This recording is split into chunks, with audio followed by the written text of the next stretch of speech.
Yes, Jay. Uh, Congressman Ryan, in the meeting today, according to attendees and according to Ryan at the stakeout camera, made the point to the president that, as Ben mentioned, that demagoguing the Ryan plan for Medicare is not helpful to this process.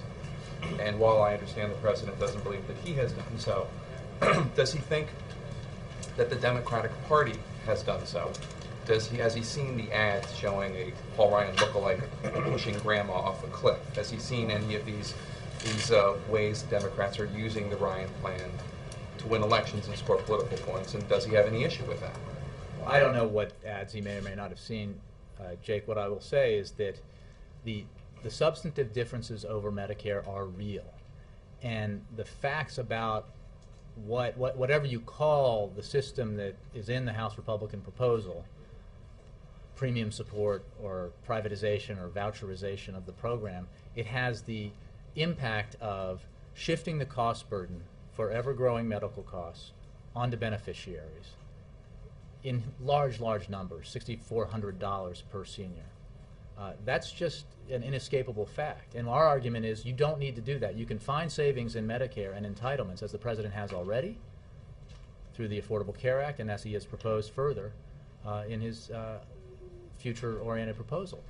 And you can get at waste, fraud, and abuse, and you can reduce the cost of medical care while still protecting our seniors. That's what he believes we have to do. And that one of the fundamental problems, and I think why people around the country have reacted poorly to the Republican proposal, is that it not only eliminates or changes the Medicare program to the point where it is no longer the program we know and does not provide the guarantees that it used to, but it does so in part in order to fund tax cuts for wealthy Americans who have already benefited significantly in a time when the middle class and others have been squeezed so tightly. So those are just, that's an assessment of priorities. Have you seen Grandma going over the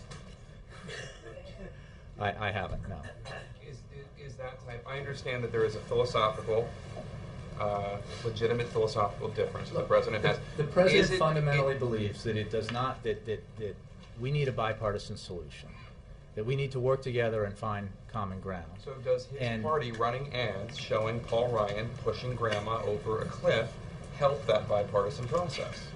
I think that the decisions and the negotiations that will produce a result and demonstrate this president's commitment to significant deficit reduction, as well as Democrats in Congress and Republicans in Congress, occur here in Washington. And the fact is that we can achieve that in a way that the American people can feel that each side moved off its starting position, accepted that it wasn't going to get 100% of what it wanted, that no absolutist positions prevail in Washington. That's the nature of our system.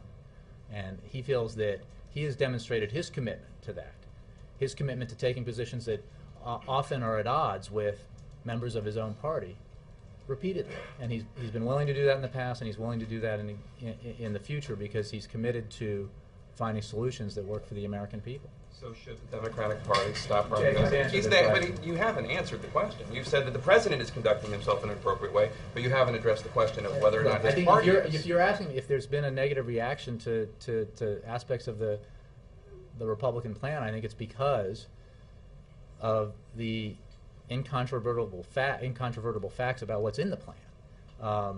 You know, and our opposition to those elements of the House Republican proposal have, we have not at all papered over. But we're not doing, we are interested in bipartisan compromise. This president has made that clear again and again, and he's walked the walk, not just talked the talk, when it comes to making those tough choices. And he's shown his willingness to do that. That's a question about Libya.